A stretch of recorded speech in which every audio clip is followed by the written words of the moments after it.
In the Merethic era, when Ysgramor first set foot on Tamriel, his people brought with them a faith that worshipped animal gods. Certain scholars believe these primitive people actually worshipped the divines as we know them, just in the form of these animal totems. They deified the hawk, wolf, snake, moth, owl, whale, bear, fox, and the dragon.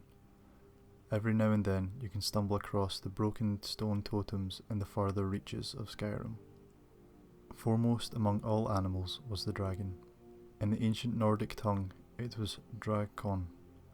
Occasionally the term Dovra is used, but the language or derivation of that is not known. Using either name was forbidden to all except the dragon priests. Grand temples were built to honour the dragons and appease them. Many of them survive today as ancient ruins haunted by Draugr and undead dragon priests. Dragons being dragons, they embraced their role as god-kings over men. After all, were they not fashioned in Akatosh's own image? Were they not superior in every way to the hordes of small, soft creatures that worshipped them? For dragons, power equals truth. They had the power, so therefore it must be truth. Dragons granted small amounts of power to the dragon priests in exchange for absolute obedience. In turn, these dragon priests ruled men as equals to the kings.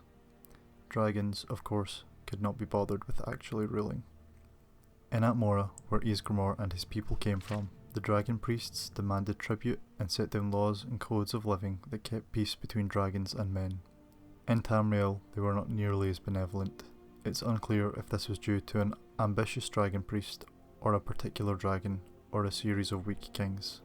Whatever the cause, the dragon priests began to rule with an iron fist, making virtual slaves of the rest of the population. When the populace rebelled, the dragon priests retaliated. When the dragon priests could not collect the tribute or control the masses, the dragon priests' response was swift and brutal. So it was the dragon war began. At first, men died by the thousands.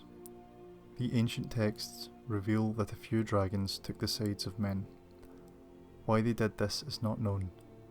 The priests of the Nine Divines claim it was Akatosh himself that intervened. From these dragons, men learned magics to use against them. The tide began to turn, and dragons began to die too. The war was long and bloody. The dragon priests were overthrown and dragons were slaughtered in large numbers. The surviving dragons scattered, choosing to live in remote places away from men. The dragon cult itself adapted and survived. They built the dragon mounds, entombing the remains of dragons that fell in the war. They believed that one day the dragons would rise again and reward the faithful.